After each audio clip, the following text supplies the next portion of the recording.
soon as you push that button. It is. What should we say? Test, A, B, C, D, E, You guys are all supposed to talk real loud. Come on, somebody say something. Using a tape recorder can be a big bother. Speaking to the microphone, please. As simple as, or even easier than, playing a record. Slowly turn the dial through its full tone range. Listening to WTFM with we reinvented tape recording. Tuned to this radio station today. You will not hear true reproduction on any high-bias cassette. Not the first play, not the 1,000. It's not just a cassette. It's a little music machine that delivers the best sound for its size. But after 1,000 plays, can the same cassette still shatter a glass? Die Cassette mit der besten Höhendynamik im Test. Tell me, do you love me? Oh, God, this is hell. I'm in a living hell. The worst night of my life yesterday. Select from many makes and models. Complete selection. Get chewed up and worn out. They were abandoned in the digital age. To the naked eye, a compact disc looks like silver. Compact discs are now the format of choice, with the sales figures to prove it. I think we might be seeing the end of the cassette within the next few years.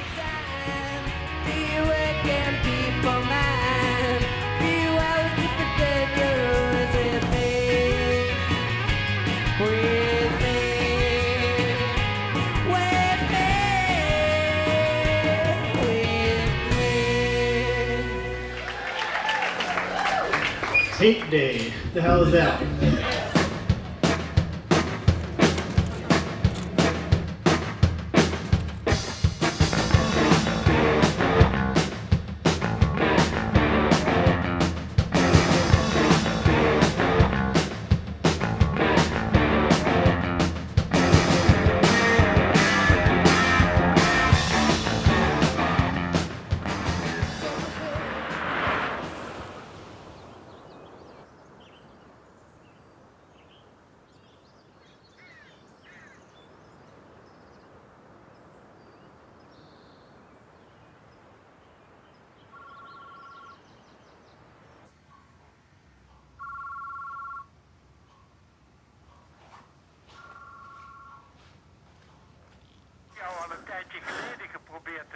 Aha. Allee, ik ken het nummer niet en daarom zag ik niet wie dat was. Ja. Hoe jong ben jij nu? Huh? Ik ben 88. Ja, dan ben je toch een jaartje ouder dan ik. Ik word in november 87. Ja. En hoe gaat het met je gezondheid? Goed? Ik klaag niet. Ik heb niet veel te klagen, nee. Behalve dat ik oud word. Maar ik heb deze week met andere dingen aan mijn hoofd en ik heb een Amerikaan op bezoek. Die maakt een film over de cassette. Oh, wat leuk, over de kleine cassette. Ja. Want ja, die hadden we nooit vrij moeten geven, hè. Hadden we...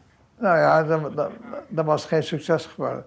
De Japanners hebben met die cassette hun Walkman gedaan, hè? Ja, precies. De eerste Walkman, en daar hebben ze er echt veel van verkocht. Ja, nou wij hebben er ook veel verkocht hoor. Ook nog met cd's, ja. Ja. Frans, bedankt voor de uitnodiging. Ik bel terug. Hè? Ja, afgesproken. Dag hè, de groeten. Tot het beste, ja. Dag.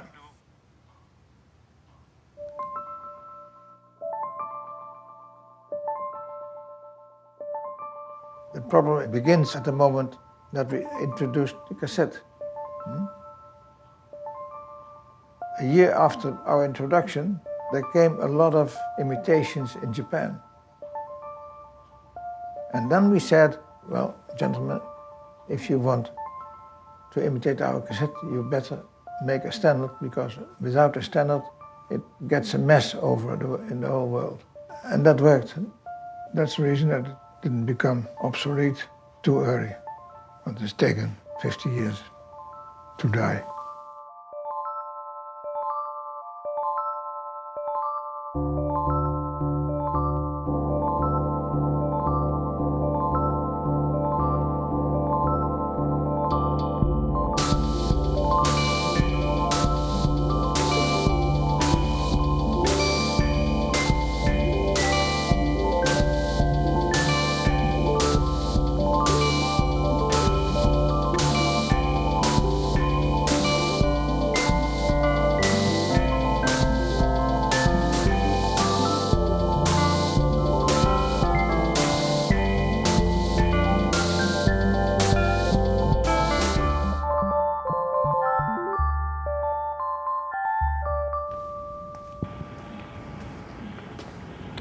and rolling. Testing. Now what?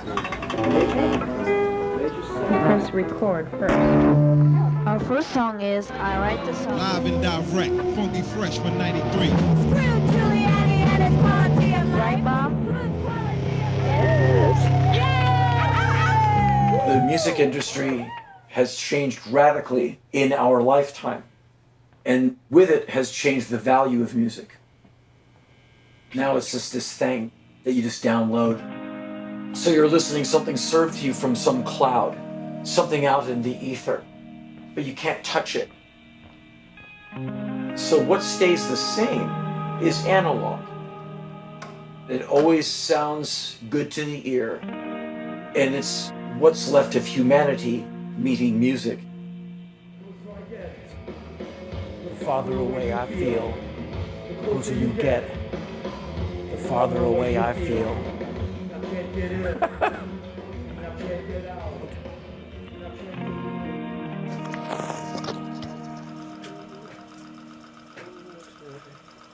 The digital realm is not moving parts. It's its own thing.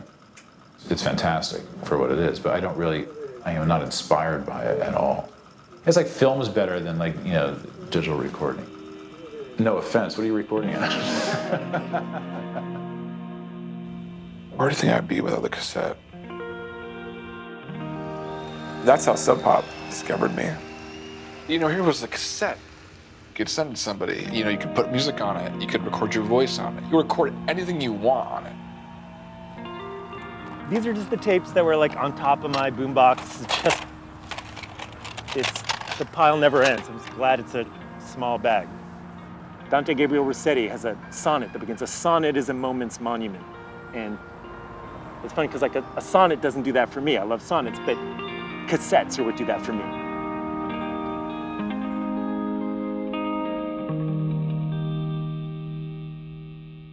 I think objects become obsolete when we have figured out what we consider better ways to do something. It's a hard question though, because what is better?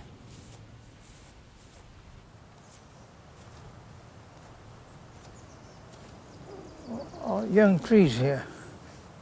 I think it's a birch, but there's quite a lot. It's a plague.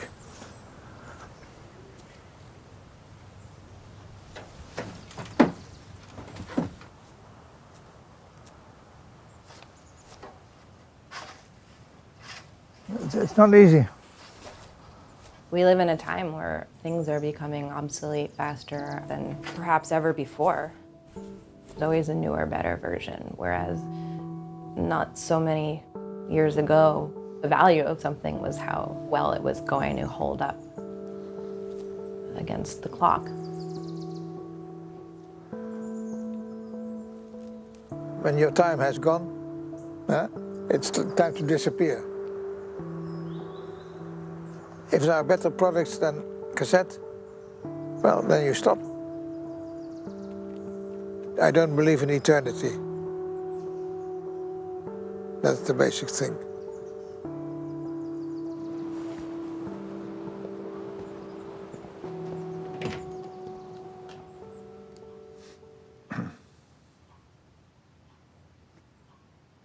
And the craziest thing, it's not yet over. Huh? Still, all those crazy people are working with cassettes.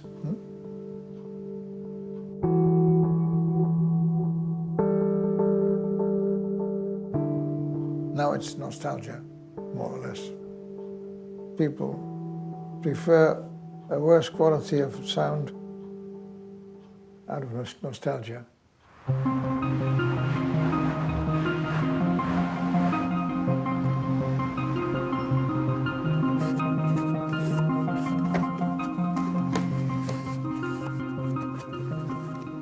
Oh yeah, there they are. Oh, so when we first did our tapes 7 years ago or 8 years ago, people just said, why? Why are you doing that? I don't have anything to play it on. Do you not want me to listen to your music? I think they probably thought it was some strange art project that probably wouldn't last very long, but it turns out it's probably the most dedicated cause that I've ever focused on in my life.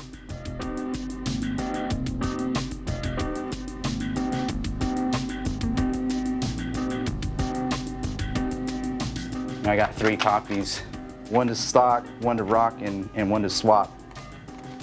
Having multiple copies is what it's all about, you know? I really love this. Look at this.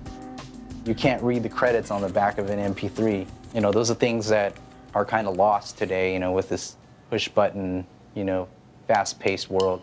Hit the ground faster than you want to. Hit the gas, you can only live to die. Straight away, hit you like a robot. Straight away, there and you're a loser. Play it safe, something's got you turned on. Safe is stop one around you. Yeah, I'll work for the camera. Okay. It's for you, baby. As far as like cassettes coming back, a lot of people don't understand it. I usually just tell them, hey, we've sold 100,000 cassettes in the last 5 years. And they're like, really? And I say, yeah. But who's counting? Me.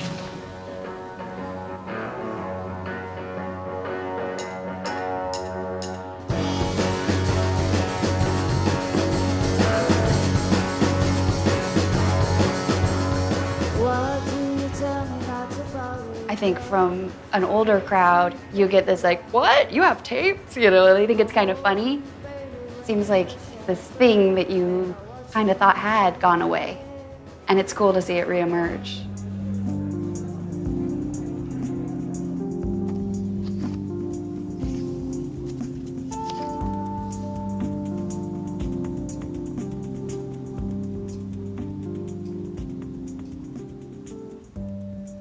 So here I have a picture of my 25 years of service in the company. I got offered a ceramic plate. This is the man who is responsible for the whole mechanism of the cassette recorder. He's deceased already. This is Lucien de Vogelaar. He's still alive and kicking, yeah. You're not a nostalgic person, are you? Not, no.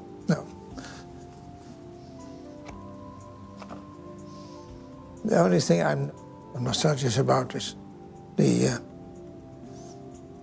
people I have been able to work with. That's a kind of nostalgia. Here is a photo of an enormous cassette. I think it's about 6 feet high or something. And where is that cassette right now? I made it in pieces and threw it away. I'm sorry, but it's the past.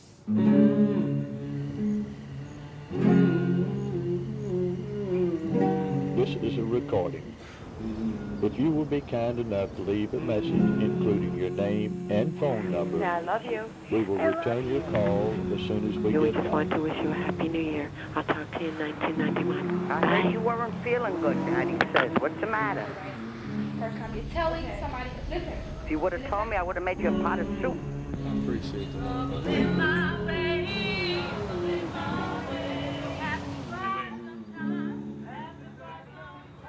This tape was actually made 15 years ago today. It was a beautiful late summer day. I can tell you what chair I was sitting in when I made the tape. I can tell you what the afternoon light was coming through the window when I was making it. I can tell you what it was like to walk around Charlottesville, Virginia. I walked down Sunset Road Extended. I walked through the woods. I stopped at the Taco Bell, you know, for a snack. I can retrace all the steps. They are part of listening to this music. These songs in this mix, it's saving that day, that moment.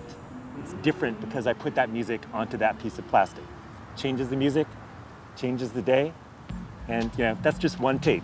And as you can see, here, there are a bunch of them.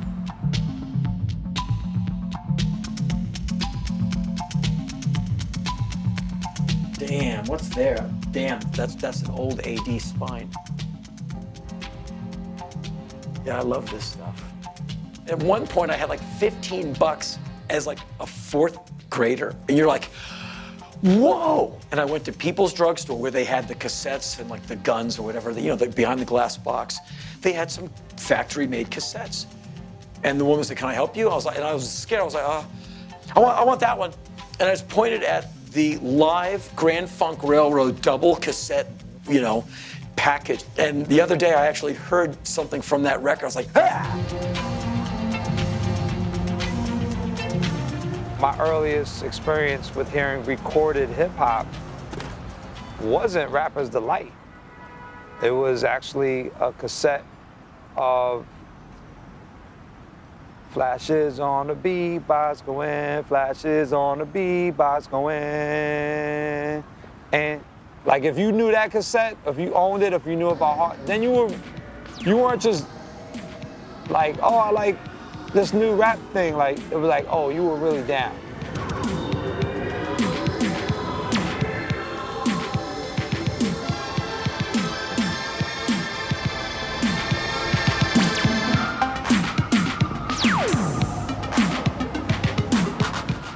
You make intermittent trips to New York, and it was like, you know, like some kids would go to get drugs, some kids go to meet girls or get comic books, and it would be like, I'm going to get a mixtape, and it's like, I got like 10 new Kid Capri, Ron G, whoever mixtape, and it was like the dopest thing ever.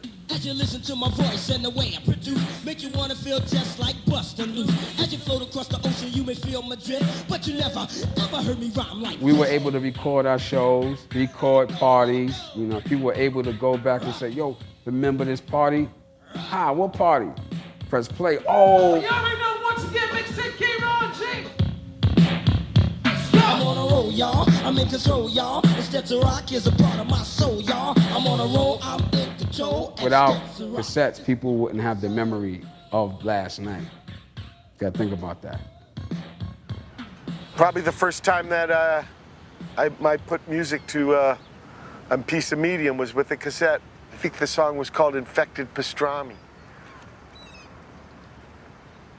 Yeah. Run real fast, run to your mommy, here it comes after you. Infected pastrami or some terrible shit like that. I mean, I think I was 16 or 15. And it was done on a cassette player.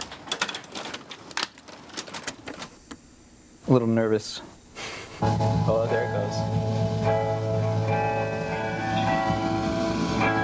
I think I was 16 or 17.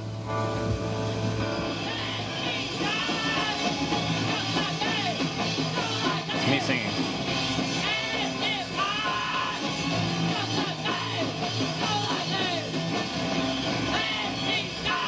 Let me die. No. Wow. What's going on with me? This is a pretty good example of my background compared to what I do now. That's like where I came from.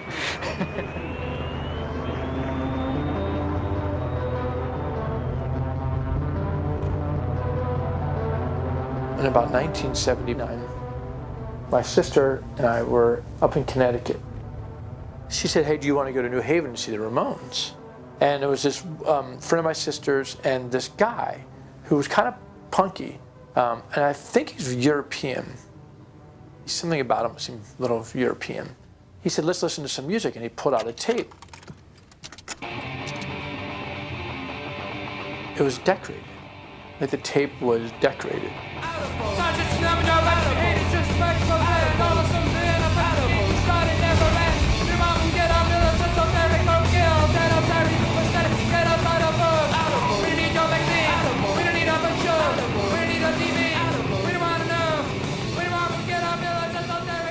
Put the tape in, and a song by one band would play, and then a song by another band would play, and then a third song by a third band would play. This blew my mind.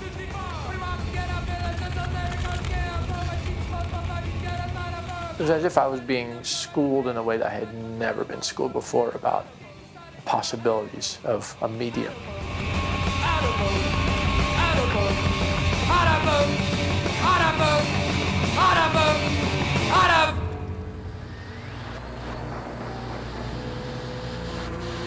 This is Grandma Carl. How are you today, sweetheart? I decided that maybe it was time to make you another tape. And the first part of this tape will be music.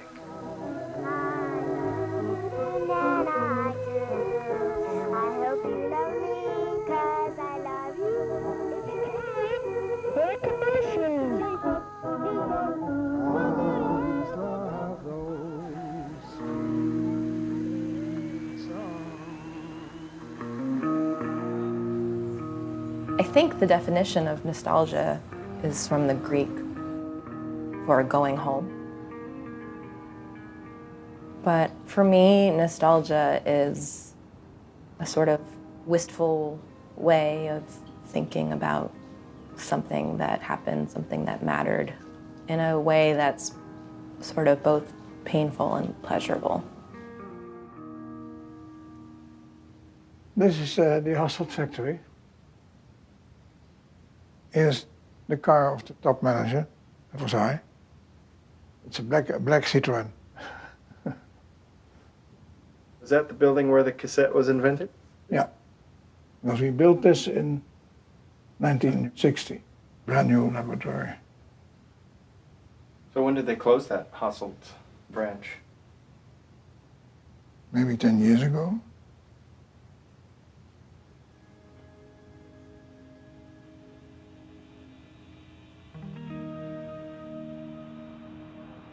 The cassettes are time travel, right?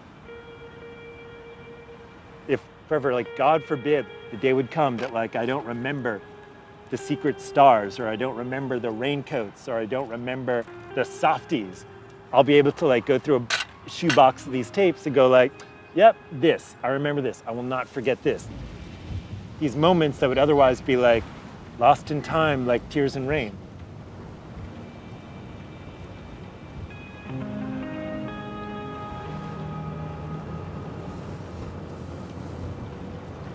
We are on our way. These guys asked for a meeting. These Eindhoven guys. And each of those guys played a role in the cassette? Yeah, the people who really did the development are mostly dead.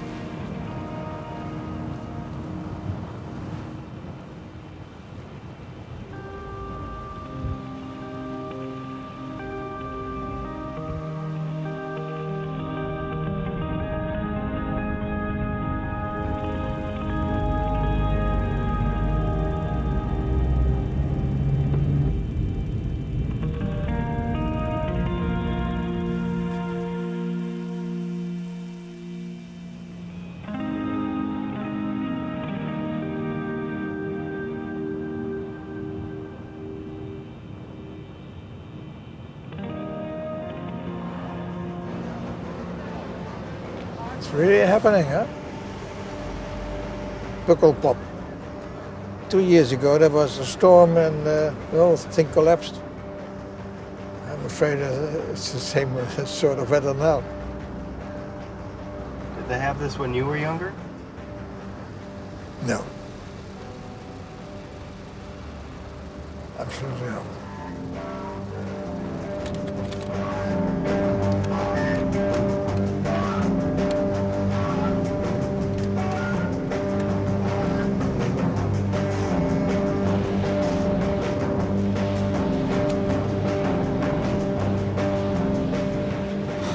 How would you describe the music that comes out on Burger? It's just flavorful, Yeah. juicy, good time, rock and roll and beyond. It's not just rock and roll. I mean, it's punk and funk and rock, whatever, man. Crunk, hip hop. We've crunched it up. Yeah, there's things I don't even know what you call them. It's just music. We want to open people's minds to different kinds of music and like show them that Britney Spears is punk and like change their minds about the Bee Gees and on whatever format floats their boat. Some people love cassettes and that's like their thing, you know? Dit was nog het winkeltijd dat Casseta van Jackie aufschrift für den lustigen Zügen, dat gezongen werd door Gitaarstrijker.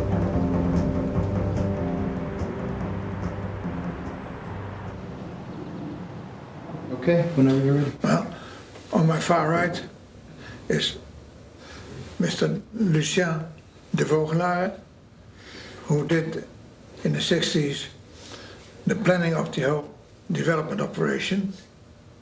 The next is Billy Leenders.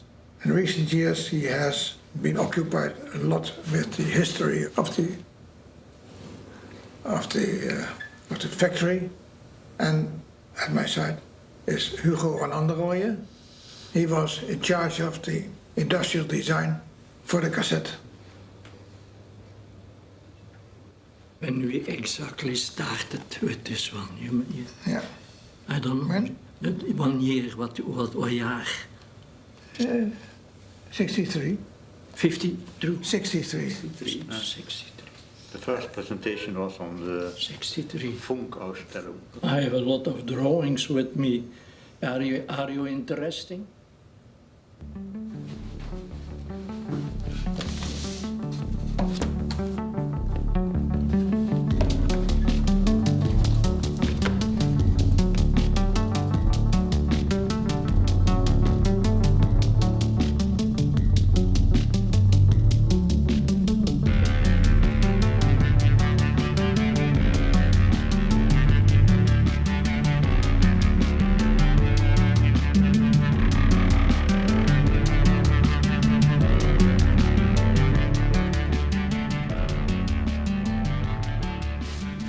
Type nummer 9146. AG 9146. Ken dat wel? Nou, ik ben blij dat ik die heb. Dat is goed gegaan, dat ding. En lief? Dat ding liep goed. Ja. Wij maakten dus normaal spoelrecorders, horizontaal. Dan op zekere morgen riep onze baas, Lou Ottens, ons bij elkaar. En Ottens zegt, ik heb gisteren zo gefrunnikt met die stomme spoelrecorder. Wij moeten iets anders gaan maken.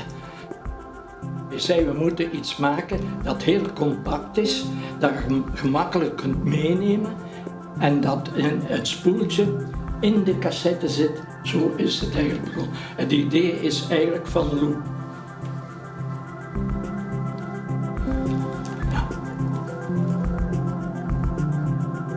De legende die daar gedistilleerd werd, en die is natuurlijk niet zo vriendelijk voor Lou, dat is dat de cassette geboren is uit de onhandigheid van een heel slimme man. Zou het ons op papier moeten zetten.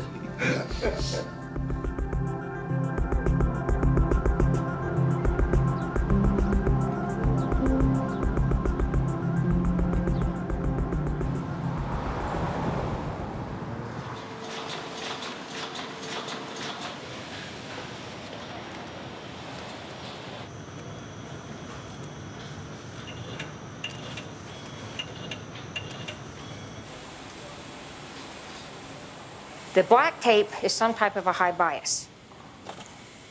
This particular tape is, it should smell bad. It should smell like carbon black. We got a shipment one time, and everybody who walked back here talked about how bad this area smelled, and it was just good tape. And it came in, and it had a powerful odor to it, and the whole room smelled like good tape. Audio cassettes came on in the early 70s for us. The Ampex representative came in one day with the first audio cassette I'd ever seen. And he showed me that, and he said, this is going to be a really big thing in the future. And I looked at it, and with my normal foresight, I said, no, it won't. That's a toy. Nobody's going to want that. It looks like it should go in a doll. Chems in the 60s, I think Philips developed it. Before that, tape recordings were reel-to-reel stuff. I remember my father giving me a little one. But it was a mess, man.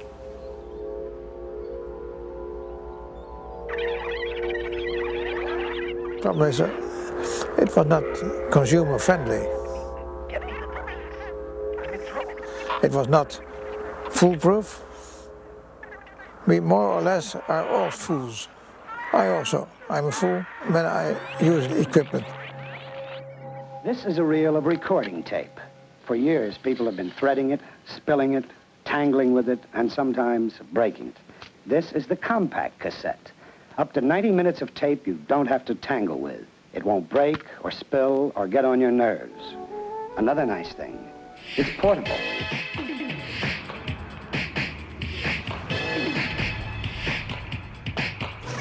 We know you always hear about the hip and hop, but we got a little message we want to drop about the way we made the house to say, and about the things that they're learning.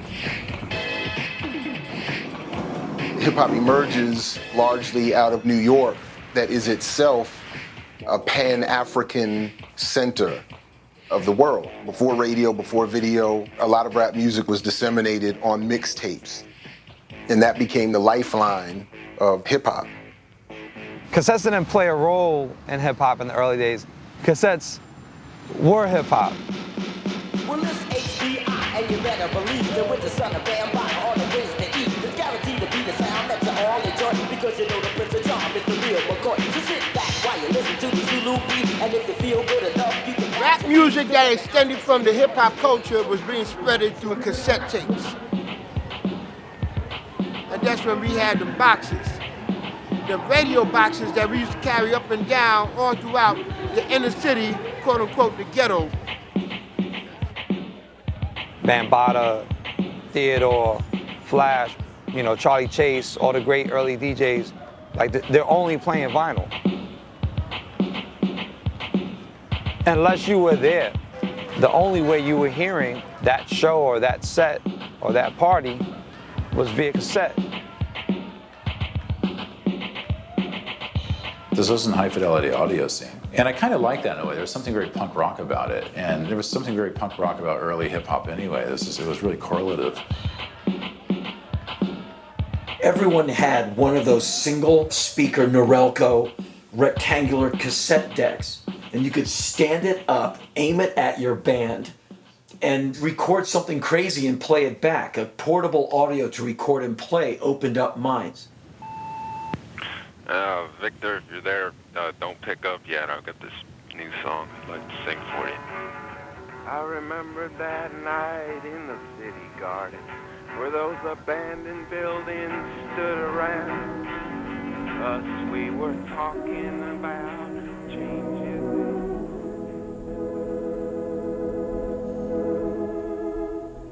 I haven't played in a long time, and I guess you can tell, can't you?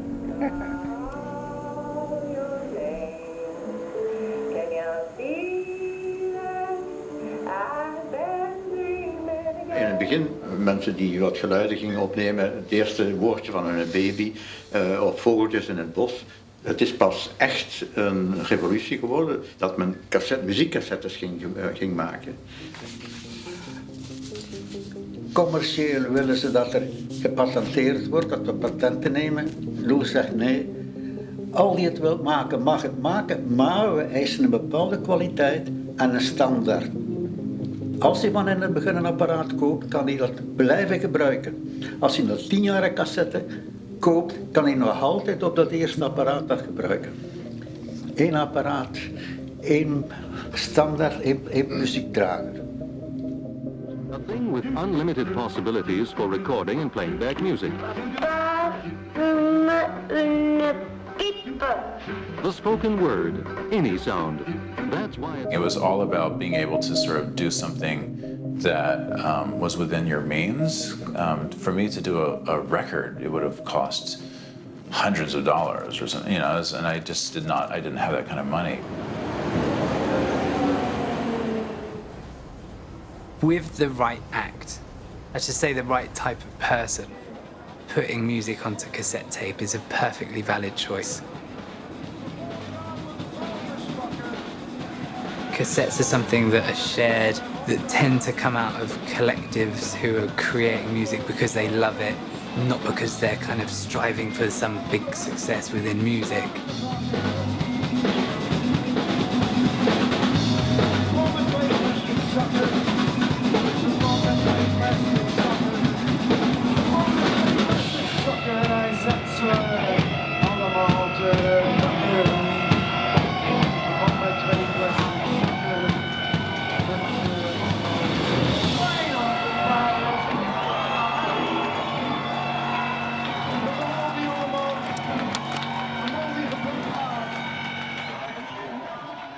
There's a politic and a philosophy behind an interpersonal exchange in the street versus downloading something online.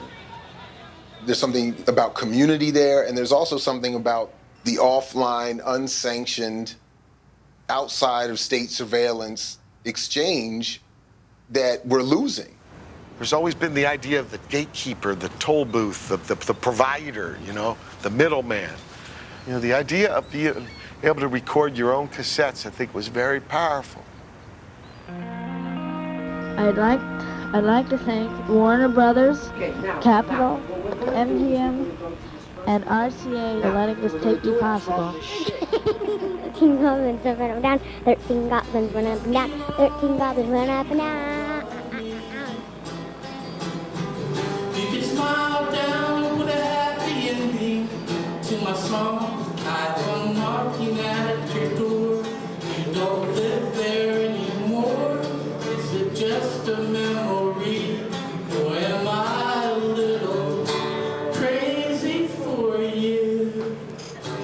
There's no love, I just can't believe it. When I was first in Austin and I had those tapes, anybody that looked like they were interested in music at all, even the slightest, yeah, they were cheap, you know, and I could make copies myself. And then after it was all over, and I really didn't have anything left. You know, I had this tape of Hi, How Are You? And I got it published. If I hadn't had the cassette tape, I'm sure it would have end up in a mental hospital, you know, and gone within a year or two or something, or escaped on the road, or what other alternatives did I have, Marge? There's no other medium that we understood, but the cassette was the go-between to where you could make music, because you're not going to go into a studio, can't afford it. What, you bring your gear in and they record you? That was like this mountain.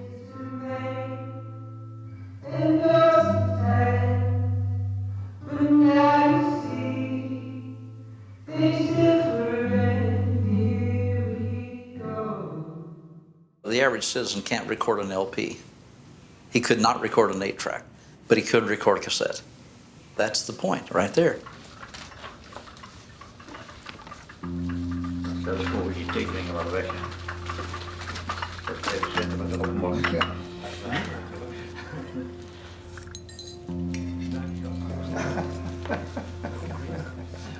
Now we expected it would be a success, but not a revolution. Nee, dat is niet waar ik zo beter niet zeggen. Ze wel eens gaan. Ja, komt ja, ja.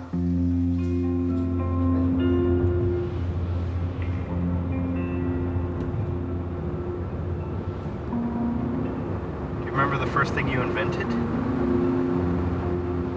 as a kid? I was always playing with Meccano. What is that?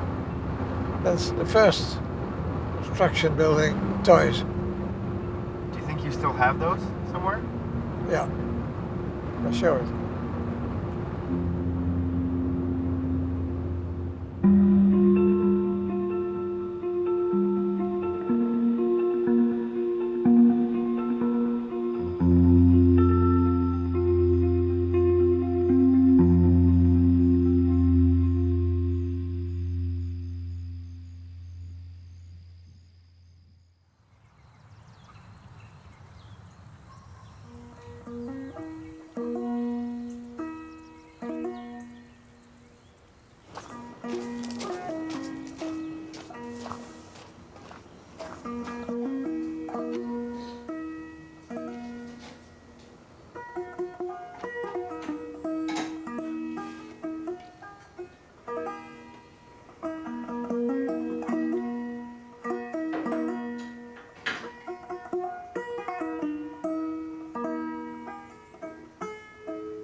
When people say that you invented the cassette, do you take credit?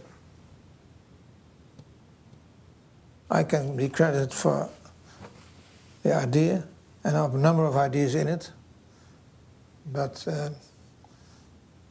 the draftsman, the electrical designers and the industrial designer, they have done the work.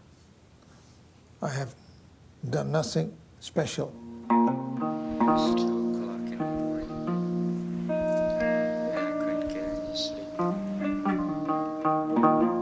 Isn't a friend someone that loves you and somebody you love? Somebody you can just tell anything you want to?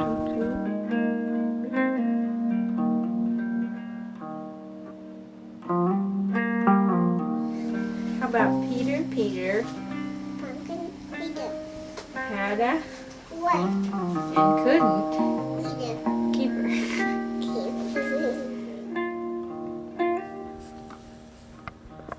I would like to let you know that you had just heard half of this tape. I hope you enjoy the rest, and thank you. Is it good? Okay.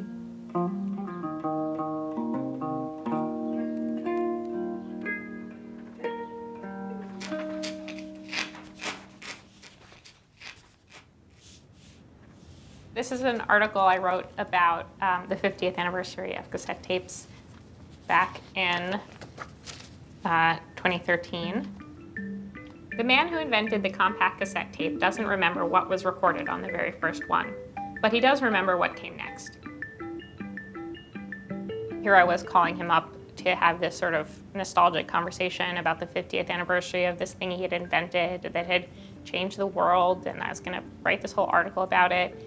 And he had a little bit of that nostalgia for this time in his life, but he was totally not nostalgic at all about the technology that has sort of gone away. You know, maybe if you invented it, it would seem like it belonged in that part of your life. How are you doing? Are you ready for that? Yeah. Is that okay? What happens then? It's a road movie.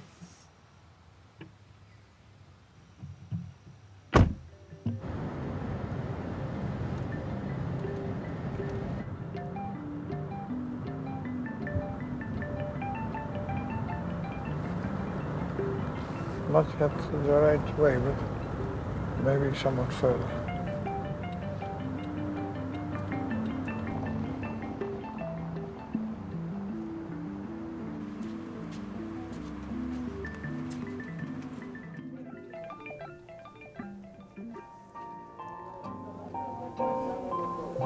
It's incredible, the number of types.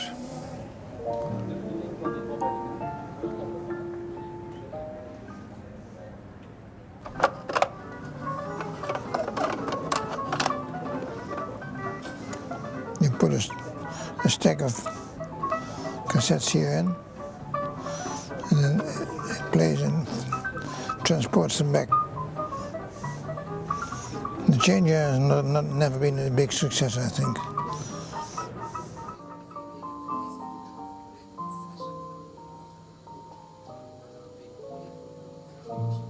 This is the first radio with a built-in cassette recorder.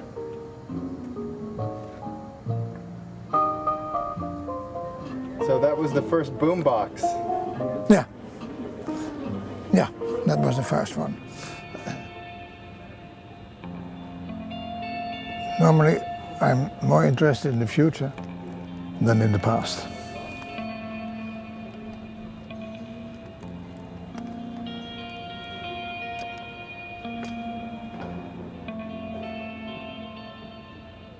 Yeah, I don't know to what extent any of this is going to survive as we move to the digital era.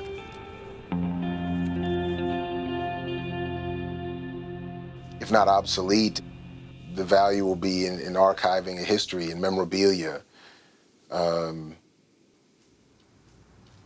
Although it may become important again in terms of reviving and sustaining underground, unsanctioned communication.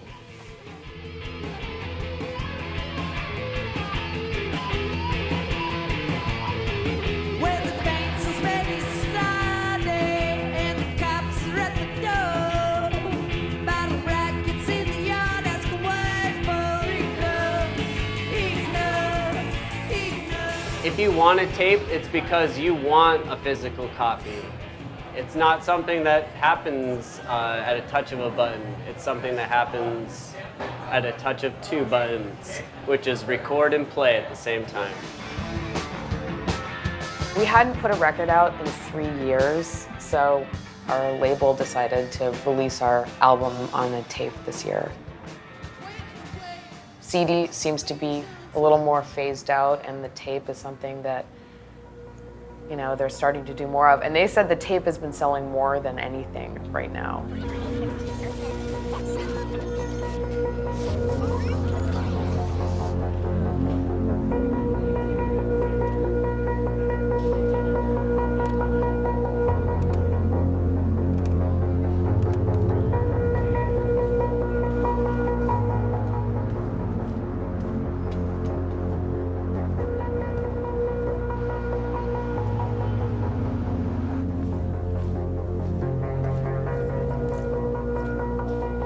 It's not like record store day where I actually camp out. I've camped out 12 hours for records. But cassette store day, it's not big enough. It's like the 3rd year or so. Hold on, let me turn this off.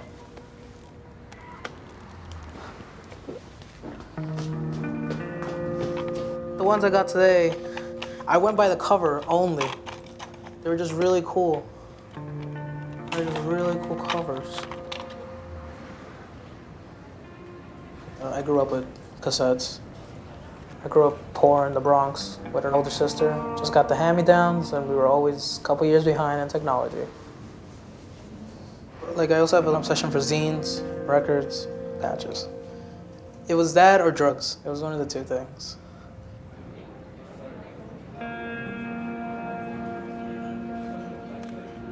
Like, my dad doesn't get it at all. My mom, she's like, she gets it. She's like, you like it, do it. But he's not into that. He's like, that's stupid. Have you put out any tapes?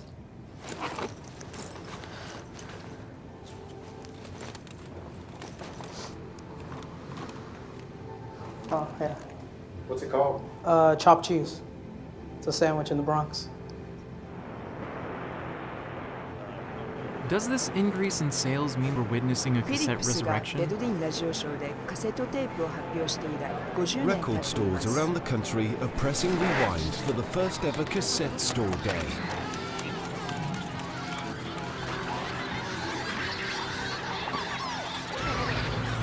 Hiya, welcome to the Cassette Store Day, if that's why you're here at Rough Trade. If not, then hi, it's Cassette Store Day. Who out there is buying cassettes? Why She seems like something that's trying to piggyback on the success of Record Store Day. So who came up with the idea of Cassette Store Day? Yes, I take credit for the idea. And responsibility. And it was a shit idea anyway. We got a ridiculous response when we kind of announced it online. The question that kept coming up was, so a cassette's going to overtake CDs and vinyl? And it's like, no, that's not the point of the day. We're not trying to save the format to the point where it becomes this huge thing and the future goes completely backwards. Like, it was just to celebrate the format that we love and that we still release on. Yeah, I think lots of people, including my mother, probably thinks, cassettes, really? Here's some good news for those of you waxing nostalgic right now. Cassettes have not gone away. What is it about audio cassettes that makes them so popular still? Is there something more than just this idea that people want to be retro? When you make cassettes, you can catalog little moments of culture. Like, I can't walk into a building with like a trench coat and have vinyl, but I can have tapes in my pocket, tapes in my backpack, and there's been so many times where I've just loaded up tapes in a bag and headed out to a show. Those are my favorite nights.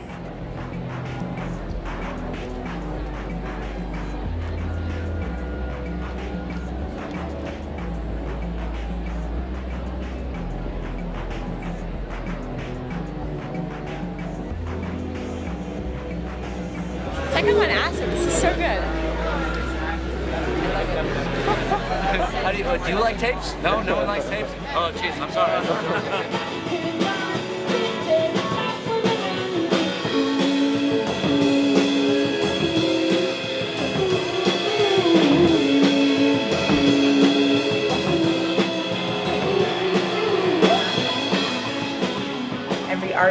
might die with whatever's digital. You're not gonna go look in a shoebox and find all like digital files to look at.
The cassettes I never can keep in stock, besides like goth and metal, are hip hop and oldies. As soon as I put them out, they're gone. There's just like all these bizarre cassettes that I find. They're like my secret gems that I don't know how to display yet. Concerto for astronauts. Who doesn't want this? Got some sports rap, up-and-comers, a porn soundtrack cassette. Sometimes I've heard like really, really awesome cassette conversations between customers downstairs. Like one guy goes to this other guy, he's like, how many cassettes do you have? He's like, oh, at home? I don't know, like probably like 100, 200. He's like, huh, I've got thousands. He was like the cassette lord and he was in my presence, it was cool.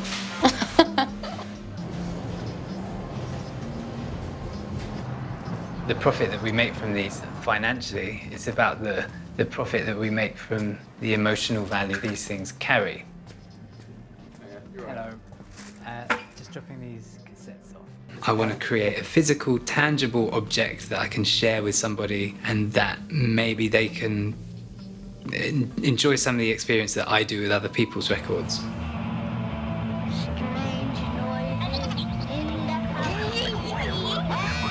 I started a punk band and I made a cassette. We made them ourselves. We got the covers printed across the street at the copy place. Like it was a pretty cheap way to do it all. I don't think we have any more left. We also have the same thing, just like on a CD. Doesn't sell.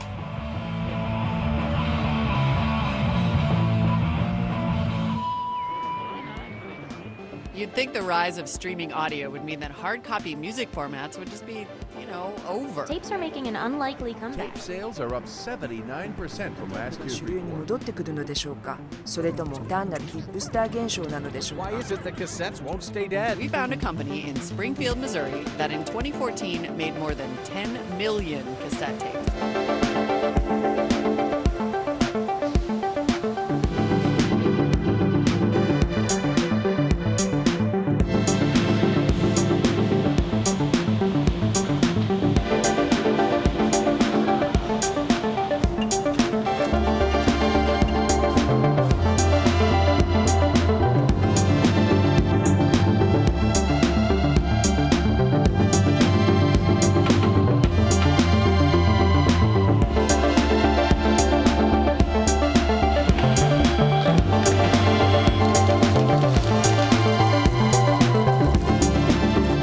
In 2000, we saw a downturn, and a lot of our competitors started pulling in their horns, going out of business. The companies who built our equipment are all gone, and we have to make our own parts and be self-sufficient now.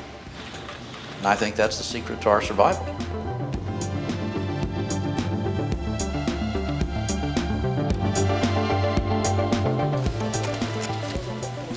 All I wanted was a job, And I told my son on the phone that I found a job, and he said, Mom, he says, that's not going to last. He says, you need to find something else. I said, no, I really think I'll like this. And here it's 11 years later.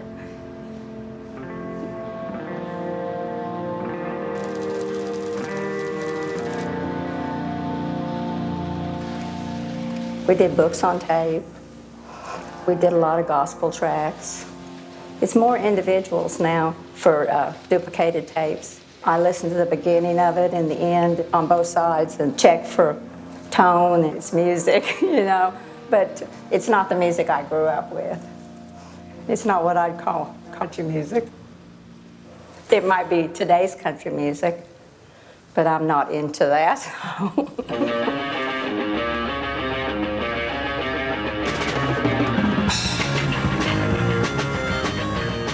Who's buying?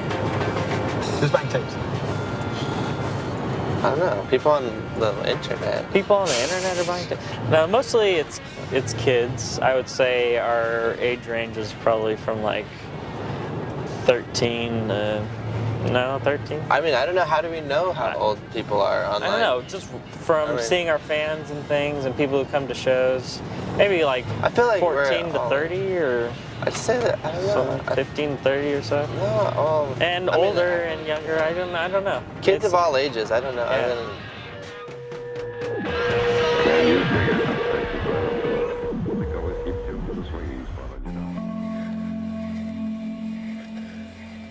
From a commercial point of view, it's really very, very niche. Vinyl, for example, which everyone talks about, you'd think, you know, we're tripping over for vinyl the way people discuss it sometimes. I think still only accounts for less than 2% of the overall recorded music sales in this country. Cassette is way below that. In terms of what cassettes, what their place is today, I don't know. But I make music for the people. And that's a boutique item. It's the same reason why people go back to vinyl. It's like, because it's, you know, because it sounds better, you know, or it's all because we're unoriginal. That's why the cassette's coming back in, because everything has been done now. Either you get it, or you respect it, or you don't, you know? I've gotten laughed at and shit, you know? Like friends of mine, they're like, dude, nah, man, that shit ain't gonna come back, or well, why would you even listen to that shit now? If somebody explicitly said, you're an idiot for releasing music on cassette tape, then I would say nothing. And I think I would take my headphones and I'd put them back on, press play, and fuck off in the other direction. Sometimes I wonder if people are just trying to be difficult, you know, do cassette releases. Having said that, I still have a cassette player in my car. I have a CD cassette player, and God forbid, I mean, if I have to buy a new one, it's gonna be a sad day. They're getting very hard to find. And I don't really see any reason to put out music on a format that you can't play.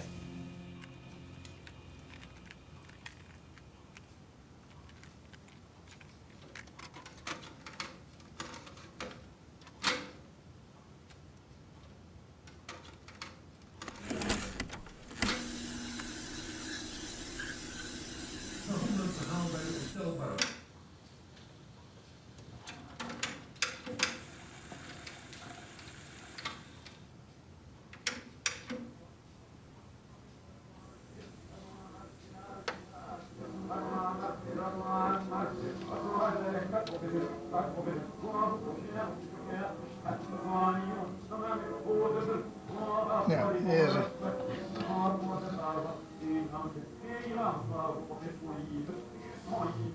The song in the wrong direction. One of the very first cassettes.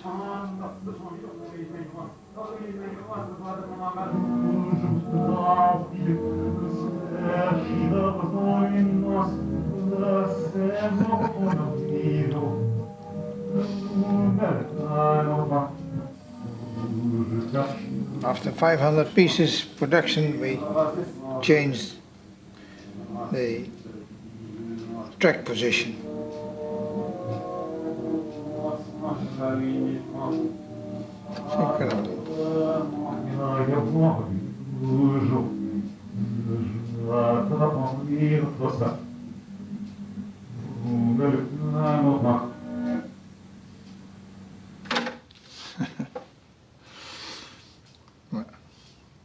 It's a museum piece.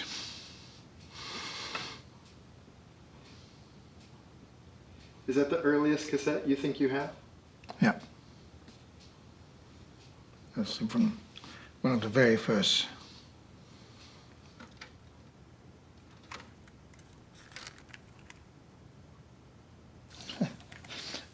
Discovery, yeah?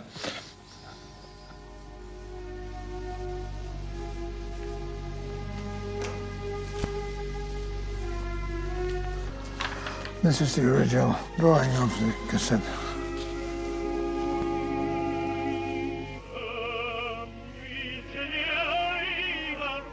We started in the wrong direction. When you play an old recording on a new player, then you get nonsense.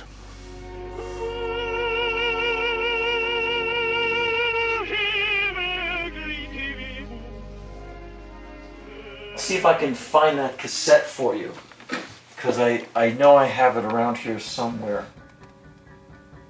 I lost the box and the J card of this particular cassette, but so I had to make a new one. And it says it's titled Extremely Old Tape. This is my first ever cassette. And I would make album tapes with this by putting the tape recorder up to my mother's speaker. I guess this will sound okay, and you hear cars going by, dogs barking. You know, I try and play it on the school bus the next day, and you're like, God, this sucks. So this is from like 1970 something. So this is tape 1. Strike goes on for an amazing 2.5 hours and it's well known as a long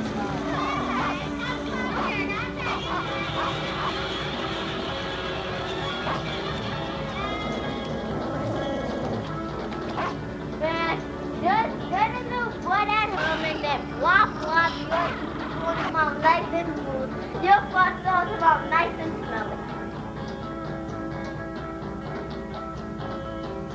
I still have a yellow waterproof Walkman. About 2 years ago, I was on a train. I was on the R train with my headphones listening, and nobody's paying me no mind. So I open up my cassette player, I flip the cassette, and it falls on the ground on the R train. It was like I defecated in the middle of the car. Everybody was like,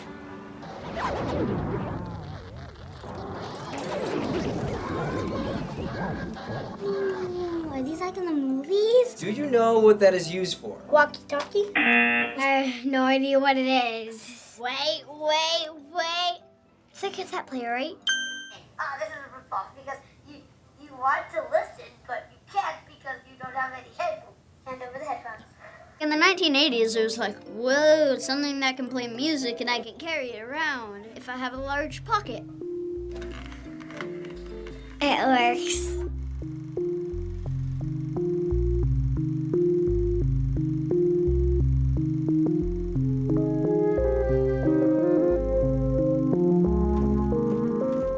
In '65, we went to Japan to demonstrate the cassette player. And Oga says, demonstrate your model, and then he turned up the volume, loud as possible. So, and then you could hear the hiss. Huh?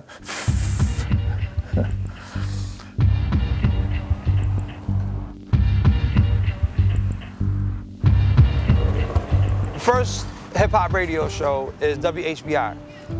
People would record that, and then if your man wanted it, you were gonna get a double cassette recorder and go from one cassette to another cassette. And then now he has that, and he's like, yo, his man wants it. So now he's gonna take that second generation cassette and make a copy that sounds even worse.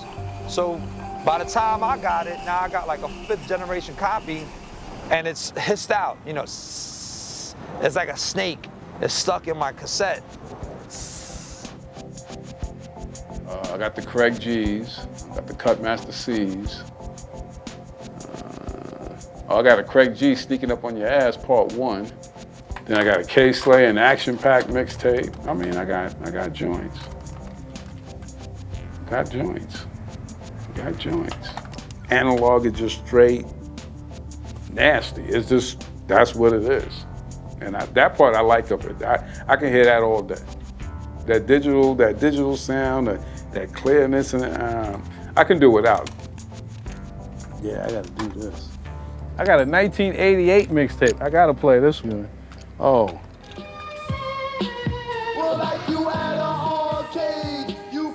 Wow, I got to rewind that, hold on.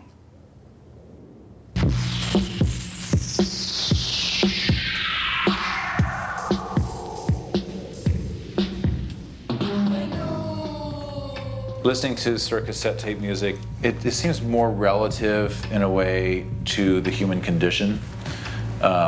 Because our bodies are not digital, we're not robots, and your body feels different every day, and it goes through changes, and it's, it gets worn down the more your body goes over that tape head of life. You're here to do exactly. It's messy, it's sloppy, it's dirty. It's marked the way a human body is marked. By the space and time it passes through, it wears those scars and those scuffs, and that becomes part of why you love the tape.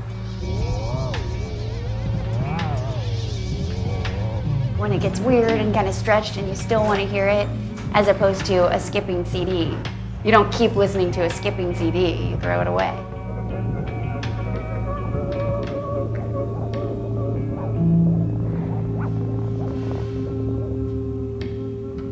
You look thrilled. In 1978, we decided that we would go on with the idea of an optical disc. So you had no sentimental feelings about the cassette? No,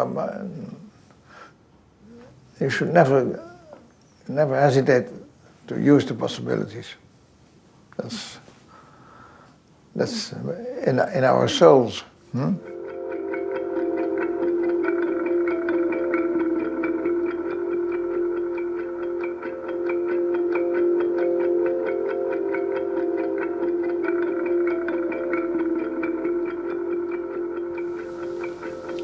Yeah, CD is just the best thing that's happened to hi-fi for years. For the first time, people can sit at home and hear sound very close to the way we intended them to hear it.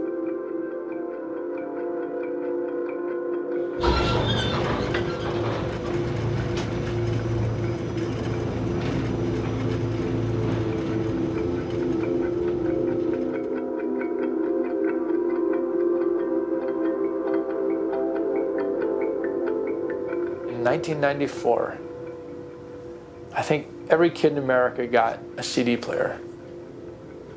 I know that because we released Red Medicine, the Fugazi record. I think we decided to press 25,000. A year later, I had 14,000 Red Medicine cassettes sitting in a warehouse in Chicago. 14,000 cassettes not selling. Like CDs were selling like hotcakes and cassettes were over. Digitization, if that's a word, very much cleaned up and sanitized the world of music. The warts and all aspect of music. Here comes the CD, and all of a sudden people say, well, CDs sound better because there's no clicks or pops or hiss. When I spoke to Lou Ottens, I got the impression that, he's an engineer who spent his life trying to make the next thing. And again, make it better and easier and cheaper and smaller. And that he did that. They went to CDs and then they got their flash drives and it just keeps moving on. And I read the article in Time about the cassettes and the guy said that he was ready to move on. The one that invented them, and he invented the CD, so he was moving on from that.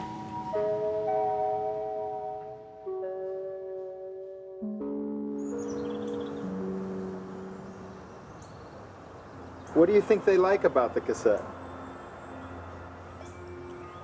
it's, yeah, it's kind of familiar to them. You can see what you have. On a USB stick, you can't say, well, that's you. No. Like I said, you have something in your hand. It's emotional.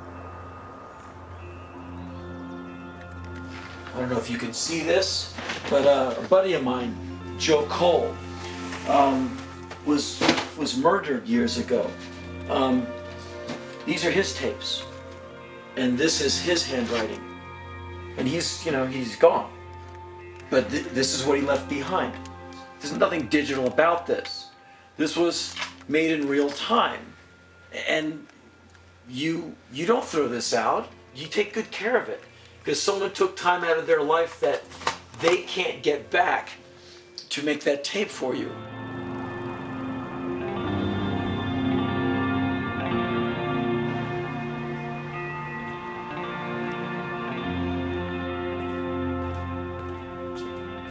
Probably the most boring thing you'll come across are commercial recordings that were issued on cassette. I would much rather uncover somebody putting on Star Wars in the backyard and recording it than maybe listen to an albeit wonderful LP of the Eagles or something. Fast, slow, fast. Very good. The classical instructor. Slow, fast, slow. Must have some deep psychological meaning. I can't think what it is. Aaron Copeland, everyone. This is my first attempt. It says various artists on it, because I was really trying. This is called Days Gone By in DC. See, that's like, it's already sentimental.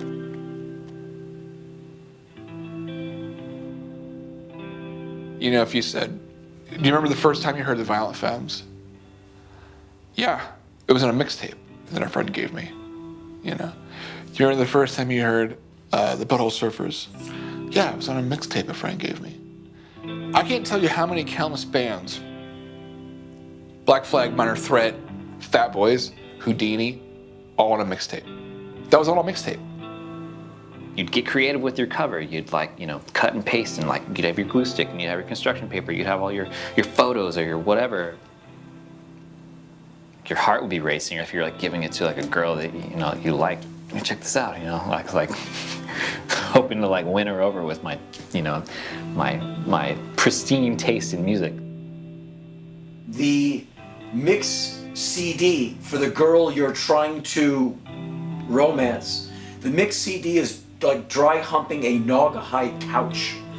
The mix tape, where you have sat there thinking all night, okay, if I can get this intro just right on the pause. I didn't get it. In fact, I ate the last 2 seconds of the last song, which means I gotta rewind the tape and grab that song again. It's 4 in the morning, I have to be up at 9, and I'm still making this mixtape because I really want this girl to like me. How do I know this? What, you think I read this somewhere? No, I lived those mixtapes, man. And so the cassette is one of those things that's very near and dear to me on so many levels you can't imagine.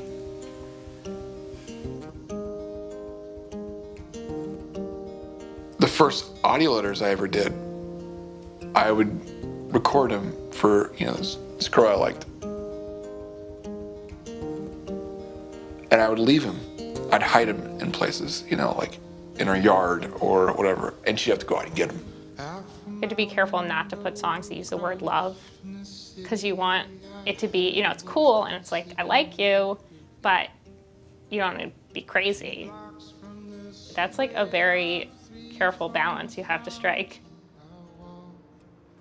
It starts with thinking of someone sitting next to the cassette player and maybe getting emotional, getting in a certain mood, and in that mood choosing the music that really made me think of him.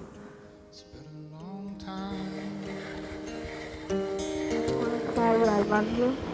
My brother loves you. The whole family loves you. Okay? I know you can hear this. No matter what happens. Just want to tell you that you look beautiful tonight, and I love you. And I'll be right back. Bye. There's a power of sound that any recording captures, but a cassette, because it just has this personalized component. If someone gives you a cassette that they've made for you, and you have to take it seriously.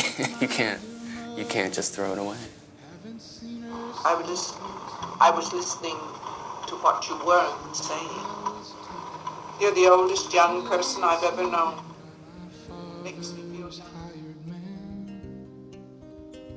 She belongs to her mother and the state. Just try and flip it off, which practically says the whole rhyme by herself. Did you say ich?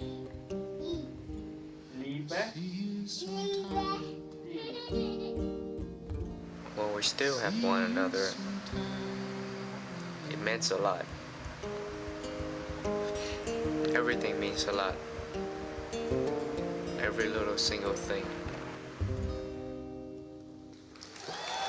You know, it's the potential. It is what is to be done. What, you know, here's the blank cassette. Here's the recording machine. It's in your hands. I like that. There isn't just one way to do it. One kind of music.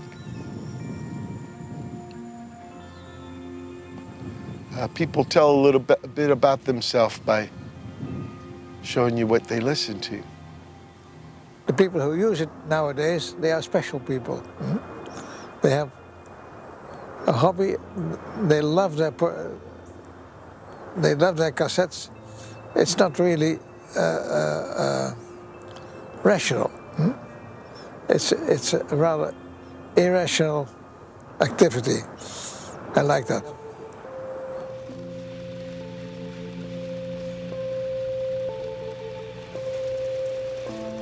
What happens if and when this upswing stops?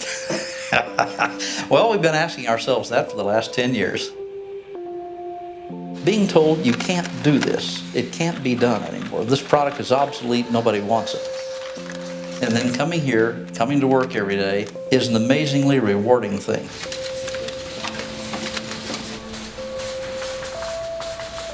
If this ended, then I'll find something else, but I like this.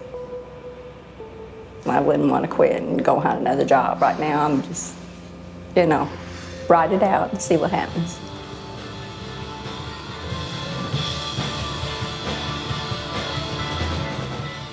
People still have tape players. You know, they can go dust off their boombox or, you know, get in their car and drive around and listen to it, and it feels good.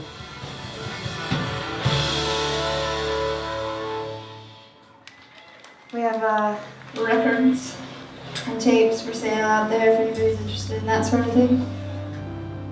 We got through that period where tapes might have died. We're in an era now where your independent record shops, you'll feel very comfortable to walk in and say, oh, where's the tape stand? Where do I get the tapes from? I feel like that's here to stay. I mean, I don't know what the future is for cassettes, but I'm not throwing mine away.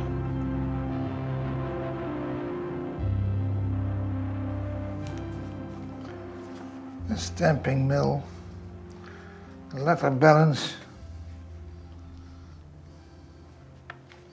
a sports car.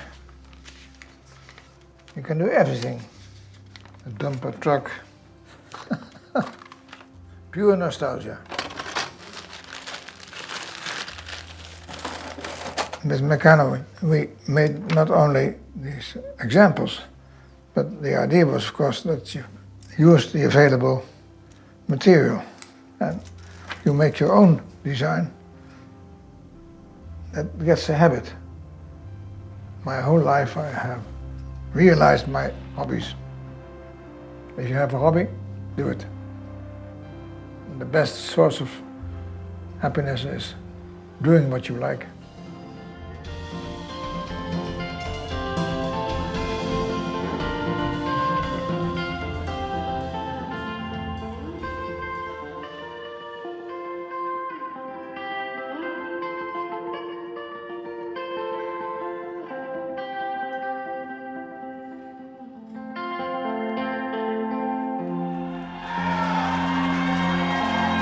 Start your own band!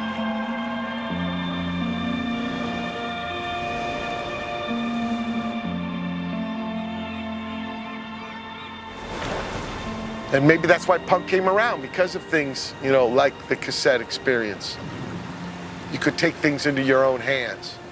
You could write your own story, paint your own picture, write your own poem, sing your own song. And you didn't have to be, you know, swimming in this. It could be Kano. Before then, it was only the cassette. And if you did not get the mixtape, which began on cassette, then you were not hearing anything. You were not exposed to rap music. So no, it would be nowhere. It would be nowhere. Where do you think I'd be without the cassette? Not here. I wouldn't be here if it weren't for the cassette. Isn't that wild? Think about it. 100 years from now, and this is just my wet dream idea, maybe like some guy wants to, you know, hear the Dead Sea Scrolls of something, and like, and he'd go to this shelf and go like, Eureka! We have found it! And all of a sudden the door of the past opens. Someone's got to be that pain in the ass guy who goes like, I'll get a copy of that, and shelves and goes like, and so I'm that pain in the ass guy. This is no different than Train Spotting, but it's got a beat to it.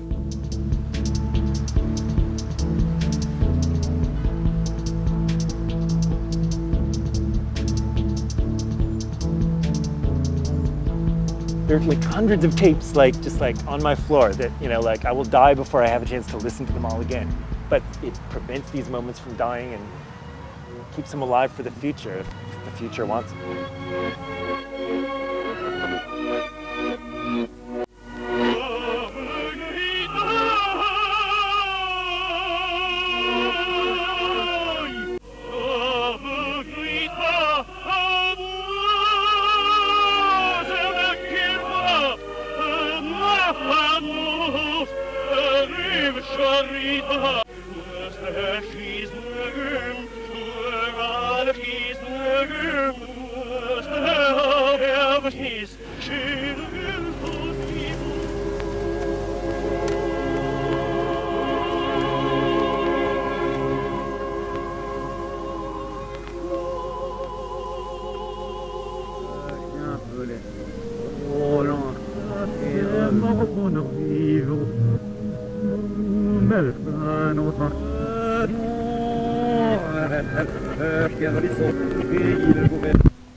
Digital is just kind of like, it's a hi, how do you do? It's almost disingenuous.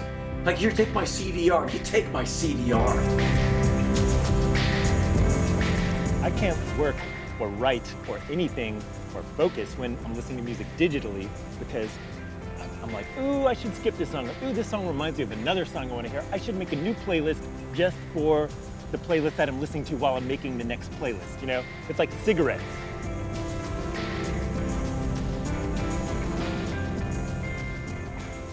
It's a selfie. Who taught you about selfies? Nobody. I just read it. It exists. I should do it like every week. Just randomly drop a cassette on a train car. Actually, do me a favor, watch this documentary and then go on a train and drop a cassette by accident and see how people react.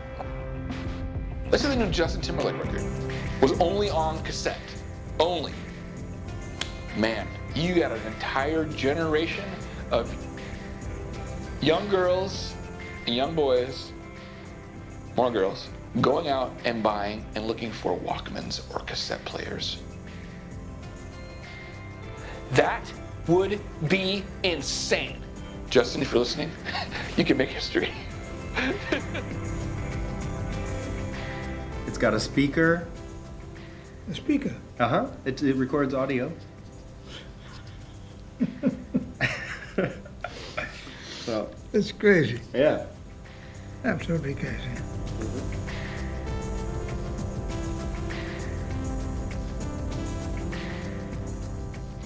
Well, that's the end of this film. Signing off. This has been Eric Films Production Company 13 Incorporated. goblins jump up and down, Film. 13 witches yelling for some Thank food, 13 giants yelling for some food, and 13 witches yelling for some food, 13 goblins messing up your head, 13 goblins messing up your bed, 13 goblins yelling. O wie so trügerisch sind Weiberherzen, mögen sie klagen, mögen sie scherzen, oft spielt ein Lächeln ihre Züge, oft fließen Tränen, alle. When Grammy was a little girl, my mommy used to sing me this little song so I could remember my 80s.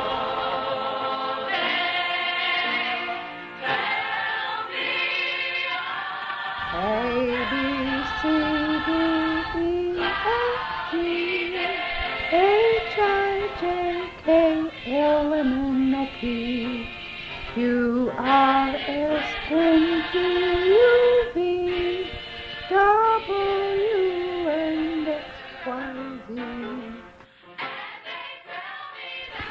Now, could you do that with Grammy?